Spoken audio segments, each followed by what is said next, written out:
വിശുദ്ധിയുടെ ഒരു പുണ്യദിനം കൂടി നീട്ടിക്കിട്ടിയതിന്റെ സന്തോഷത്തിലാണ് ഗൾഫിലെ വിശ്വാസികൾ എല്ലാവരും. ഇന്ന് വൈകുന്നേരം നോമ്പ് തുറന്നതിന് ശേഷമാണ് വിവിധ രാജ്യങ്ങളിൽ ഈ ശവ്വാൽ മാസപ്പിറവി നിരീക്ഷണത്തിനുള്ള സമിതിയൊക്കെ യോഗം ചേർന്നത്, വാനനിരീക്ഷണം നടത്തിയത്.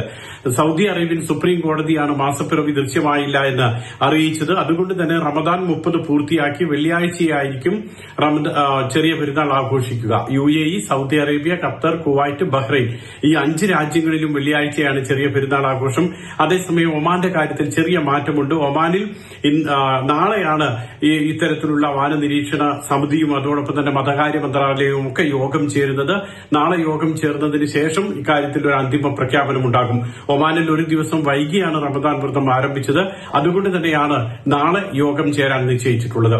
ഇതോടൊപ്പം ഈ ചെറിയ പെരുന്നാൾ ആഘോഷങ്ങൾക്കൊക്കെ ഗൾഫിലെ പല രാജ്യങ്ങളും വലിയ നിയന്ത്രണം ഏർപ്പെടുത്തിയിട്ടുണ്ട്. UAE, ഖത്തർ, സൗദി അറേബ്യയൊക്കെ പൊതു ഇടങ്ങളിൽ ഈദ്ഗാഹുകൾ പാടില്ല എന്ന് അറിയിച്ചിട്ടുണ്ട്.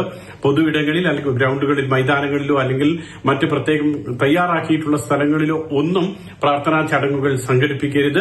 മറിച്ച് പള്ളികൾക്കുള്ളിൽ മാത്രമാണ് പ്രാർത്ഥനാ ചടങ്ങുകൾ സംഘടിപ്പിക്കേണ്ടതെന്ന് അധികൃതർ അറിയിക്കുന്നുണ്ട്. ഇറാന്റെ വ്യോമാക്രമണം തന്നെയാണ് പ്രധാന കാരണം. അതോടൊപ്പം തന്നെ സൗദി അറേബ്യയിൽ ശക്തമായിട്ടുള്ള മഴയ്ക്കും വെള്ളപ്പൊക്കത്തിനും സാധ്യതയുണ്ടെന്ന് അധികൃതർ അറിയിക്കുന്നുമുണ്ട്. ഏതായാലും ഒമാൻ ഒഴികെയുള്ള 5 രാജ്യങ്ങളിൽ വെള്ളിയാഴ്ചയാണ് ചെറിയ പെരുന്നാൾ. ഒമാനിലെ കാര്യം നാളെ അറിയാം.